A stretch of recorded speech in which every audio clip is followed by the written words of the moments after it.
जय श्री कृष्ण। राधे राधे दोस्तों, श्री कृष्ण ने राधा से प्रेम किया पर विवाह क्यों नहीं, जानिए वजह। देश भर में आज कृष्ण जन्माष्टमी मनाई जा रही है। जन्माष्टमी का त्योहार बहुत धूमधाम से मनाया जाता है। जन्माष्टमी के पवित्र अवसर पर जानते हैं कि कृष्ण भगवान और राधा ने प्यार होने के बावजूद भी शादी क्यों नहीं की थी। जब भी प्रेम की मिसाल दी जाती है तो श्री कृष्ण राधा के प्रेम का नाम सबसे ऊपर लिया जाता है। राधा श्री कृष्ण के प्रेम को जीवात्मा और परमात्मा का मिलन कहा जाता है। सदियों से पीढ़ी दर पीढ़ियां राधा कृष्ण की प्रेम कहानी पढ़ती चली आ रही हैं, लेकिन जब भी हम राधा श्री कृष्ण की प्रेम कहानी सुनते हैं तो मन में यही सवाल आता है कि श्री कृष्ण ने राधा से विवाह क्यों नहीं किया। इसके पीछे कई तरह की व्याख्याएं दी जाती हैं। आइए जानते हैं उन सभी कहानियों के बारे में। नमस्कार दोस्तों, बातें ज्ञान की YouTube चैनल में आपका स्वागत है। इस चैनल के द्वारा भक्ति, ईश्वर कथा, पौराणिक कथाएं, प्रेरक कहानियां और ज्ञानवर्धक कहानियों का विशेष संकलन आपको मिलेगा और आप ऐसे ही ज्ञानवर्धक वीडियो देख पाएंगे। कृपया चैनल को सब्सक्राइब करें, वीडियो को शेयर करें और अपना बहुमूल्य साथ बनाए रखें। धन्यवाद दोस्तों। जय श्री कृष्णा। राधे राधे। कुछ विद्वानों के मुताबिक राधा कृष्ण की कहानी मध्यकाल के अंतिम चरण में भक्ति आंदोलन के बाद लोकप्रिय हुई। उस समय के कवियों ने इस आध्यात्मिक संबंध को एक भौतिक रूप दिया। प्राचीन समय में रुक्मिणी, सत्यभामा, समेता श्री कृष्णामसरा प्रचलित थी, जिसमें राधा का कोई जिक्र नहीं मिलता है। देवकी पुत्र श्री कृष्ण कुछ समय तक गोकुल में रहे और उसके बाद वृंदावन चले गए थे। श्री कृष्ण राधा से 10 साल की उम्र में मिले थे। उसके बाद वो कभी वृंदावन लौटे ही नहीं। इसके अलावा कहीं ये जिक्र भी नहीं मिलता है कि राधा ने कभी द्वारका की यात्रा की हो। दक्षिण भारत के प्राचीन ग्रंथों में राधा का कोई उल्लेख नहीं मिलता है। एक मत ये भी है कि राधा ने श्री कृष्ण से विवाह करने से मना कर दिया था, क्योंकि उन्हें लगता था कि वो महलों के जीवन के लिए उपयुक्त नहीं है। राधा एक ग्वाला थी, जबकि लोग श्री कृष्ण को किसी राजकुमारी से विवाह करते हुए देखना चाहते थे। श्री कृष्ण ने राधा को समझाने की कोशिश की, लेकिन राधा अपने निश्चय में दृढ़ थी। एक अन्य प्रचलित व्याख्या के मुताबिक राधा ने एक बार श्री कृष्ण से पूछा कि वो उनसे विवाह क्यों नहीं करना चाहते हैं। तो भगवान श्री कृष्ण ने राधा को बताया कि कोई अपनी ही आत्मा से विवाह कैसे कर सकता है। श्री कृष्ण का आशय था कि वो और राधा एक ही हैं, उनका अलग अलग अस्तित्व नहीं है। राधा को यह एहसास हो गया था कि श्री कृष्ण भगवान हैं और वो श्री कृष्ण के प्रति एक भक्त की तरह थी।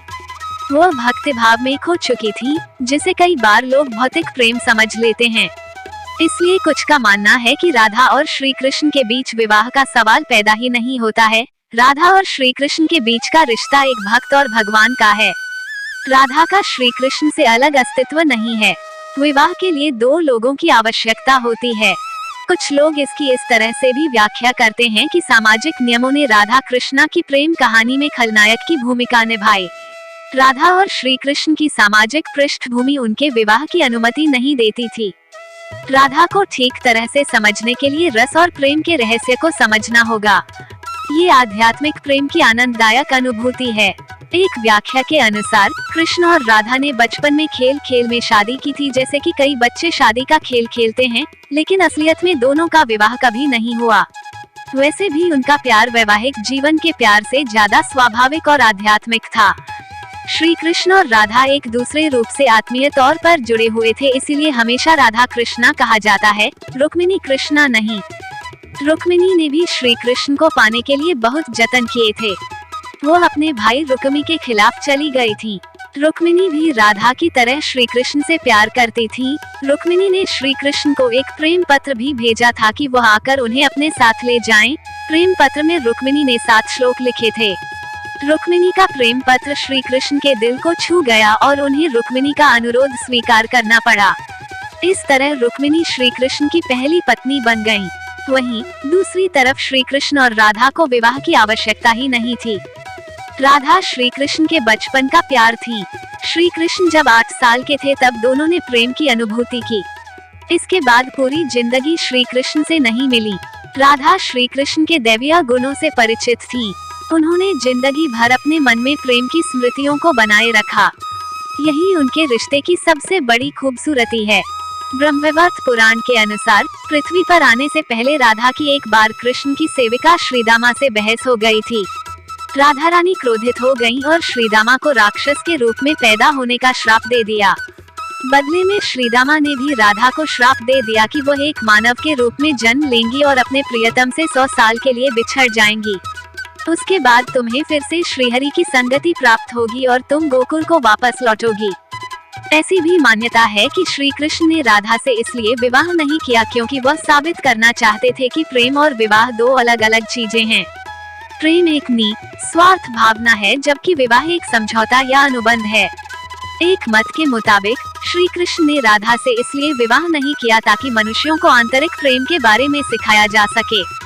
राधा श्री कृष्ण का संबंध कभी भी भौतिक रूप में नहीं रहा, बल्कि वो बहुत ही आध्यात्मिक प्रकृति का है। पौराणिक कथाओं में प्रचलित अन्य कथाओं की तुलना राधा कृष्ण से नहीं की जा सकती है। हालांकि राधा कृष्ण के प्रेम की कितनी भी व्याख्याएं क्यों ना कर ली जाए, सब कम ही है। उनका प्रेम हमेशा मानव जाति के लिए आध्यात्मिक प्रकाश की तरह जीवित रहेगा।